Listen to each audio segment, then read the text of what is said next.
भाग 2। आरजे एक बड़ी सी रिंग को अपने हाथों में घुमाकर खेल रही थी। बाहर जाकर अपना एड्रेस लिखवा दो और 1,000 रुपए की एंट्री फीस भर दो। बाकी के 4,000 काम होने के बाद पूरे 5,000 मिल जाने चाहिए। तुम्हारी समस्या सॉल्व हो जाएगी। आरजे बड़े ध्यान से उस रिंग को घुमा रही थी, जैसे कुछ सोच रही हो। फीस की सुन राजा थोड़ा घबरा गया। मेरे पास अभी 1 भी रुपया नहीं है। बताया तो था, मेरी बीवी मेरे पैसे ले लेती है। आरजे के चेहरे पर टेढ़ी मुस्कान आ गई। अच्छा, तो तुम जेल से सीधा यहीं आ रहे हो, घर नहीं गए? राजा बोला। कैसे जाता तो वो औरत मुझे घर में बंद कर देती, इसलिए सीधा यहीं आया। आरजे के चेहरे की स्माइल अब गायब हो चुकी थी। आरजे पलटी और रिंग घुमाते हुए राजा की तरफ बढ़ने लगी। राजा थोड़ा घबरा गया। आरजे जी, आप ये क्या कर रही हैं? आरजे की उंगली में वो रिंग बिल्कुल उसी तरह घूम रही थी जैसे भगवान श्री विष्णु की उंगली में सुदर्शन चक्र घूमता है। अगले ही पल राजा को तेज झन्नाटेदार थप्पड़ पड़ा। राजा वहीं गोल घूम गया। उसने अपना सिर झटका और अपने गाल पर हाथ रख दिया। राजा डर और हैरानी के मिश्रित मनोभावों से आरजे को देख रहा था। आरजे ने अपना हाथ झटका। कितना झूठ बोलते हो! सच में होशियार से होशियार आदमी भी तुम्हारी बात पर विश्वास कर ले। अगर काम करवाना है तो पूरे पैसे दो, नहीं तो चलते बनो। राजा ने गाल सहलाया। आपको कैसे पता मैं झूठ बोल रहा हूँ? हो सकता है कोई गलतफहमी हुई हो। आरजे ने अपने हाथ फोल्ड किए। भगवान ने हमें बहुत अच्छा दिमाग दिया है, इसका इस्तेमाल हमें बहुत अच्छे से आता है। भावनगर से राजकोट आए, वो भी बिना पैसों के। भावनगर से राजकोट पहुंचने में कम से कम 3 घंटे का समय लगेगा ही। यहाँ पहुंचने में कम से कम 100 रुपए लगेंगे अगर बस से आओगे तो। अगर अपनी खुद की कार या जो भी गाड़ी है तुम्हारे पास उससे आओगे तो पेट्रोल का खर्चा तो लगेगा ही। ये सुन रोते हुए राजा ने आरजे के पैर पकड़ लिए। माफ कर दीजिए आरजे जी। आरजे अपना पैर छुड़वाने की कोशिश करने लगी। अरे छोड़ो, पैर निकाल ही लोगे क्या? आरजे किसी तरह अपना पैर घसीटते हुए केबिन के दरवाजे तक पहुंची। उसके साथ साथ राजा भी घसीट रहा था, पर मजाल हो कि उसने आरजे का पैर छोड़ दिया हो। आरजे ने केबिन का दरवाजा खोला। अरे नपुंसकों, कान में फिर से रुई ठूस के बैठ गए क्या? छुड़वाओ मुझे इससे, जोंक की तरह चिपक गया है। अब खून चूस के ही मानेगा मेरा। अर्घ, मानसी, उर्वेन और यूनी, जो कि पास ही की कॉफी शॉप में बैठे कॉफी पी रहे थे। जब वो चारों आरजे को ऑफिस में नहीं दिखे तो आरजे का धैर्य जवाब दे गया। आरजे ने अपने कान बंद कर लिए और अपनी पूरी ताकत से चिल्लाई, कहाँ मर गए सब? उसकी आवाज इतनी तेज थी कि आसपास जितनी भी चीजें थी सब हिलने लगी। कुछ तो टूटकर गिर भी गईं। आरजे की आवाज सुन उर्वेन के हाथ से कॉफी का कप गिर गया, जबकि अर्घ ने डर के मारे कॉफी का कप ही गिरा दिया। मानसी के मुंह से तो सारी कॉफी ही बाहर आ गई। यूनी ने डर के मारे अपने हाथ जोड़ लिए। हे भगवान, आज बचा ले। पूरे कॉफी शॉप में जितने भी लोग थे सब ने अपने कान बंद कर लिए। कौन है ये जो इतना बेसुरा भोंपू बजा रहा है? उनमें से एक ने चिल्लाते हुए कहा। यूनी बोली, भागो यारो, और ज्यादा देर हुई तो यही चिता सज जानी है। सब अपनी कॉफी छोड़ गिरते पड़ते ऑफिस की तरफ भाग खड़े हुए। आरजे ने अपने पैर की तरफ देखा जो राजा ने छोड़ दिया था। वो भी अपने कान बंद कर चिल्ला रहा था। उसके कान से खून बहने लगा था। आरजे बोली, चुप, यहाँ चिल्लाने का हक सिर्फ हमारा है। राजा बिल्कुल चुप हो गया। वो चारों लंबी लंबी सांसें लेते हुए आरजे के सामने आकर अपना सिर झुका खड़े हो गए। आरजे ने अपने हाथ फोल्ड किए। ऑफिस और काम छोड़कर कहाँ गए थे? यूनी ने लड़खड़ाती जुबान से कहा, वो आरजे, मैं आरजे ने अपना हाथ दिखा उसे रोक दिया। रहने दो, तुम जब तक बोलोगी तब तक आधी दुनिया खत्म हो जाएगी। और मैं इतना इंतजार नहीं कर सकती। इस बार तुम सबको माफ किया, अगली बार ऐसा नहीं होना चाहिए। सबने चैन की सांस ली, जैसे बहुत बड़ा बोझ उनके सिर से हट गया हो। आरजे ने राजा की तरफ देखा। खड़े हो। राजा ने अपने कान पर हाथ रखा। उसे कुछ सुनाई नहीं दे रहा था। आरजे ने उसे उसकी कॉलर पकड़कर खड़ा किया और एक और थप्पड़ जड़ दिया। अब सुनाई दे रहा है? राजा ने अपना कान चेक किया। अब उसे सब साफ साफ सुनाई दे रहा था। आरजे बोली, अब सच सच बताओ, इस बार झूठ बोले तो सच में बहुत मारेंगे तुम्हें। राजा ने गहरी सांस ली। आरजे जी, हमने आधा सच बोला था, पर उसमें आधा झूठ था। असल में दहेज लेने की बात मुझे पता थी और मेरे माँ बाप को घर से बाहर निकाल दिया उस चुड़ैल ने। इस गुस्से में मैंने उसे थप्पड़ जड़ दिया, जिससे उसका सिर टेबल से जा टकराया और उसने मुझ पर घरेलू हिंसा का केस कर दिया। ये बात सच है कि उसने और उसके परिवार ने पूरे घर पर कब्जा जमा लिया है और हमसे घर का सारा काम करवाते हैं। हमारा शरीर देख लो, कैसे सुखाकर हड्डी बना दिया है हमें। पैसे हैं हमारे पास, मैं अपना एक भी रुपया उसे नहीं देता। क्यों दूं? वो मेरे पैसे हैं। मैंने तो बस खुद को बहुत ज्यादा दुखी और बेचारा बताया ताकि आप मेरी मदद करें। मैं नहीं चाहता कि सुशीला के माँ बाप घर पर रहें। उन्हें मेरे घर से बाहर निकालिए। आप जितना बोलेंगी मैं उतना देने के लिए तैयार हूँ। आरजे का चेहरा बिल्कुल ही भावहीन हो चला था। 10,000 रुपए जमा करवाओ और 40,000 काम होने के बाद फ्री में हम किसी के लिए कुछ नहीं करते।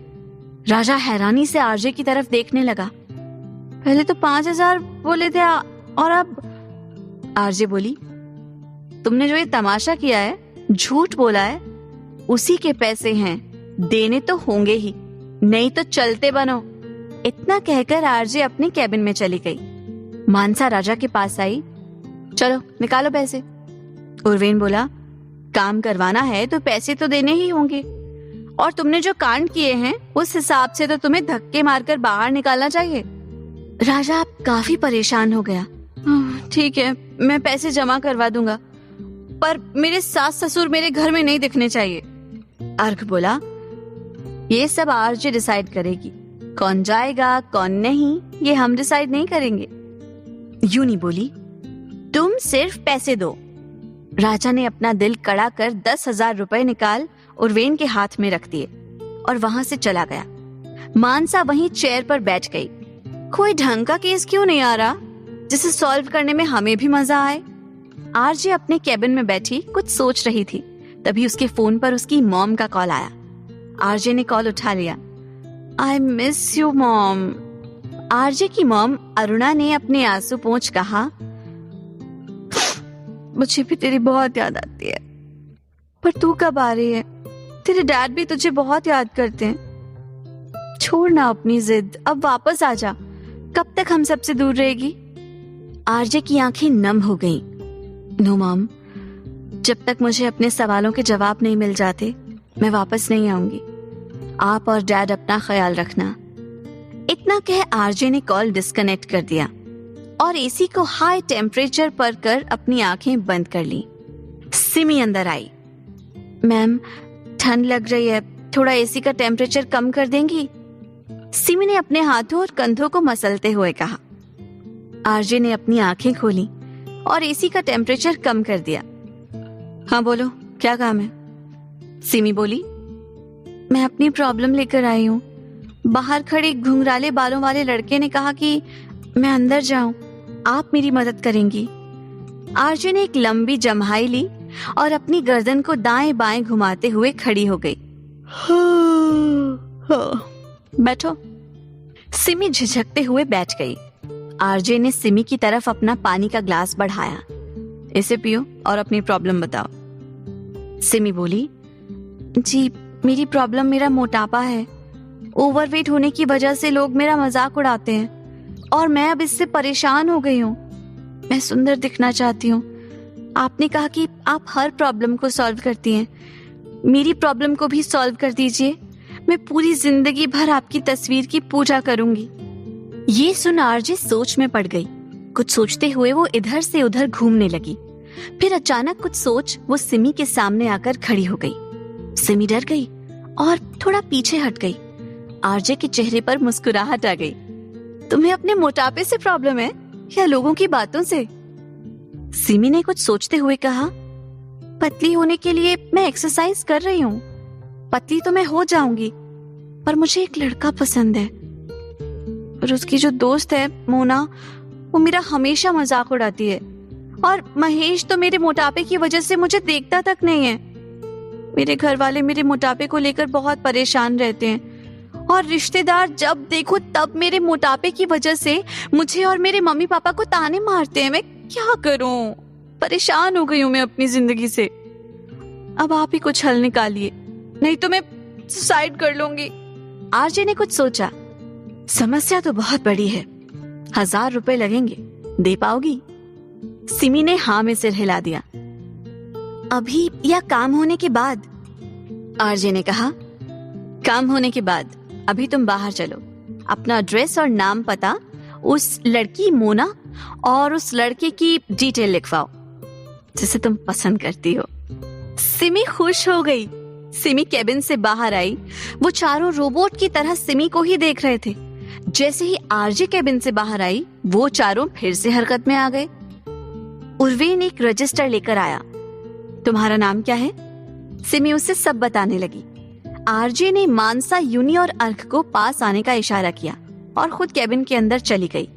वो तीनों उसके पीछे पीछे केबिन में आ गए। आरजे उन तीनों के सामने खड़ी थी। महेश और मोना को यहाँ लेकर आओ, मुझे कल यहाँ से निकलना है। इससे पहले ये केस सॉल्व हो जाना चाहिए। और वो राजा का केस, उसे भी जाने से पहले सॉल्व करना है। एक बार राजा के पड़ोसियों से पूछ लो कि आखिर माजरा क्या है। तीनों ने हाँ में सिर हिलाया और वहां से चले गए।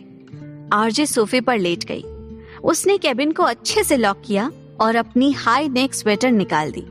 उसके नीचे उसने high neck full sleeve T shirt पहन रखी थी।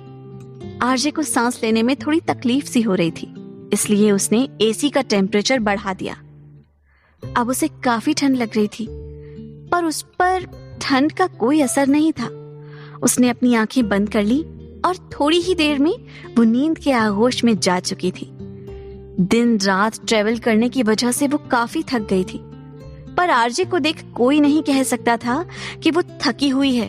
वो कभी भी किसी के भी सामने खुद को कमजोर दिखाना पसंद नहीं करती थी, इसलिए कई बार उसके खुद के मॉम डैड भी उसे समझ नहीं पाते थे। रूस की राजधानी मॉस्को में एक बड़ी सी बिल्डिंग के अंदर एक मीटिंग चल रही थी, जिसमें दुनिया के सर्वश्रेष्ठ भारतीय जासूस शामिल हुए थे। Hi everyone.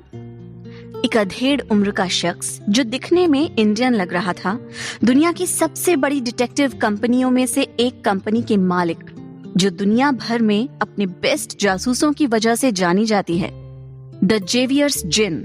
अधेड़ उम्र का आदमी उनके सामने रखी सबसे बड़ी और सुंदर चेयर पर बैठ गया। इस उम्र में भी उस शख्स ने अपने आप को काफी मेंटेन करके रखा था। जितने भी जासूस थे सब इंडिया से ही थे, जो द जेवियर्स जीन के टॉप जासूसों में से एक थे। तो कुछ तो भारत के बारे में अच्छी खासी जानकारी रखते थे। उन सब का बॉस वो अधेड़ उम्र का व्यक्ति विश्वामित्र अवस्थी अभी भी किसी के आने का इंतजार कर रहा था, जो शायद अभी तक आया नहीं था। उसके बिना विश्वामित्र मीटिंग शुरू नहीं करने वाले थे। अचानक से किसी के कदमों की आहट से सब में खौफ दौड़ गया और विश्वामित्र के चेहरे पर मुस्कुराहट आ गई, जैसे वो कब से उसी शख्स का ही तो इंतजार कर रहे थे। 27-28 साल के एक लड़के ने मीटिंग रूम में एंट्री ली। उसके आते ही वहां जितने भी लोग थे सब खड़े हो गए। सबके चेहरे पर खौफ साफ नजर आ रहा था। कुछ तो पसीने से तरबतर हो गए थे। उनमें से जिन्हें उस लड़के के बारे में जानकारी नहीं थी, वो उससे मिलने के लिए बेताब थे। गहरी नीली आंखें, चेहरे पर एक अलग ही तेज और साथ ही खड़ूसपन साफ झलक रहा था। अच्छी खासी हाइट और बॉडी, दिखने में एक आकर्षक युवक, पर पता नहीं क्यों सब उससे डरते हैं। विश्वामित्र मुस्कुराते हुए उस लड़के की तरफ बढ़े और उसे गले लगाते हुए कहा, मैं तुम्हारा ही इंतजार कर रहा था। समय ने एक कोल्ड स्माइल दी। काम की बात करते हैं, काम बोलिए। ये अर्जेंट मीटिंग किस लिए रखवाई आपने? और सिर्फ इंडियंस? ऐसा भी क्या खास है इस मीटिंग में? विश्वामित्र मुस्कुराए। मुझे तुम्हारी यही बात तो सबसे बेस्ट लगती है। तुम किसी भी चीज से ज्यादा अपने काम पर फोकस करते हो, इसलिए तो तुम वर्ल्ड के बेस्ट डिटेक्टिव्स में से एक हो। बैठो, बताता हूँ। समय एक खाली चेयर की तरफ बढ़ गया। उस चेयर के आसपास बैठे डिटेक्टिव चेयर से उठ गए। कोई भी समय के आसपास नहीं बैठना चाहता था। किसको पता समय को उनकी किस बात पर गुस्सा आ जाए। कोई भी रिस्क नहीं लेना चाहता था। समय ने सबको इग्नोर किया और अपना ब्लेजर सही करते हुए आराम से चेयर पर बैठ गया। बाकी डिटेक्टिव्स मुंह बनाते हुए दूसरी तरफ जाकर बैठ गए। विश्वामित्र ने एक किताब उठाई जो काफी प्राचीन लग रही थी। उस पर काफी हद तक धूल जम गई थी। उसने धूल झाड़ी, जिसकी वजह से समय को खांसी आ गई। विश्वामित्र बोले, ओह सॉरी समय, मैं तो भूल ही गया था तुम्हें डस्ट से एलर्जी है। समय ने विश्वामित्र को खांसते हुए हाथ दिखाया। आई एम ओके, आप बोलो। इतना कहकर उसने मुंह पर मास्क लगा लिया ताकि डस्ट अंदर न जाए। विश्वामित्र ने सबको बुक के बारे में बताना शुरू किया। ये बुक भारत के उत्तराखंड राज्य के ऋषिकेश में खुदाई के वक्त मिली है। इसमें जो बातें लिखी हैं वो किसी प्राचीन लिपि में लिखी गई हैं, जिसे आज तक सिर्फ एक व्यक्ति पढ़ पाया है, शिवानंद चैटर्जी। उसके कुछ दिनों बाद ही इस बुक को हिंदी में लिख उसने अपनी बेटी को दे दिया ताकि वो उसे संभाल कर रख सके। पर उसके बाद ये राज किसी और के सामने ना आए, इसलिए उसने आत्महत्या कर ली। आज भी उसकी बेटी को ढूंढा जा रहा है, पर वो कहीं नहीं मिली। समय ने कहा, इसमें ऐसा क्या है जिसके लिए इतनी अर्जेंट मीटिंग बुलानी पड़ी? आप ज्यादा टाइम बर्बाद ना करें, सीधे मुद्दे पर आइए। मुझे लेट हो रहा है, मेरा केस मेरा वेट कर रहा है। सब समय की तरफ देखने लगे। जैसे ही समय ने उन्हें घूरा, सबने अपनी नजरें नीची कर ली। विश्वामित्र हंसे। माना समय किसी के लिए नहीं रुकता, पर थोड़ा तो धैर्य रखो, सब बताऊंगा। पहले पूरी बात सुनो। समय ने एक लंबी गहरी सांस ली और अपने हाथ फोल्ड कर विश्वामित्र को देखने लगा। बोलिए।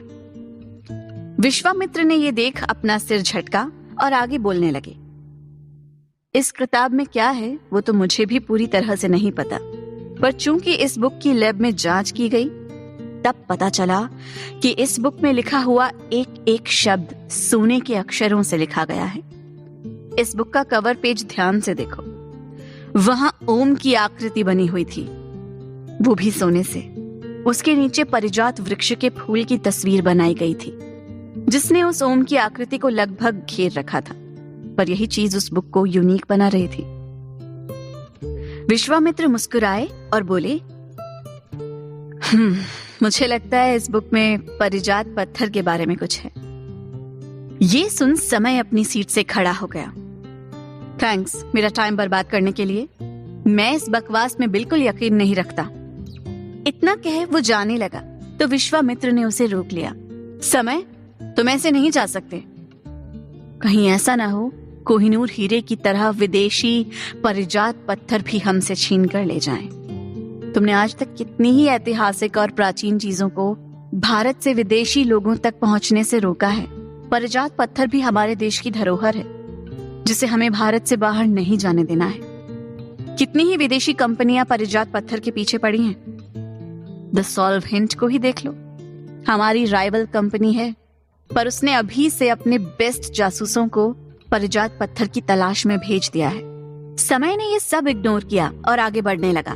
अब विश्वामित्र को कुछ सूझ नहीं रहा था कि कैसे समय को रोके। तभी उसे कुछ याद आया। तुम्हारा दुश्मन आयुध, वो भी इसी परिजात पत्थर की तलाश में तुमसे पहले इंडिया जा चुका है। ये सुन समय के कदम वहीं रुक गए। समय तेजी से पलटा और गुस्से में विश्वामित्र के सामने जाकर खड़ा हुआ। मैं तैयार हूं। मुझे किसी भी हालत में आयुध से पहले ये केस सॉल्व करना है, किसी भी हालत में। विश्वामित्र के चेहरे पर स्माइल आ गई। विश्व अच्छे से जानते थे कि समय और आयुध दोनों ही एक दूसरे के बहुत पुराने दुश्मन हैं। एक दूसरे को हराने के लिए ये दोनों कुछ भी कर सकते हैं, किसी भी हद तक जा सकते हैं। इतना कह समय अपनी सीट पर चुपचाप जाकर बैठ गया। विश्वामित्र ने कहा, अब मैं आप सबको परिजात पत्थर के बारे में थोड़ी सी जानकारी दे देता हूँ। वैसे परिजात पत्थर के बारे में पूरी जानकारी तो किसी को नहीं है, कहते हैं देवताओं से गलती से पारस पत्थर का टुकड़ा टूटकर हिमालय की घाटियों में गिर गया था। हिमालय को भगवान शिव का घर माना जाता है, तो उस पत्थर को वहीं रहने दिया ताकि वक्त आने पर मानव कल्याण के लिए उस पत्थर का इस्तेमाल किया जा सके। भगवान शिव को इस पत्थर की सुरक्षा का भार सौंपा गया। तब से कहा जाता है कि इस पत्थर की सुरक्षा खुद भगवान शिव करते हैं। कहा जाता है इस पत्थर में इच्छा पूर्ति की शक्ति है। इसके अलावा इस पत्थर की शक्तियों का असल में कोई अंदाजा नहीं है। हमें नहीं पता कि ये पत्थर और क्या क्या कर सकता है। सिर्फ कहानियों में और वहां के लोगों के मुंह से इस बारे में सुना है।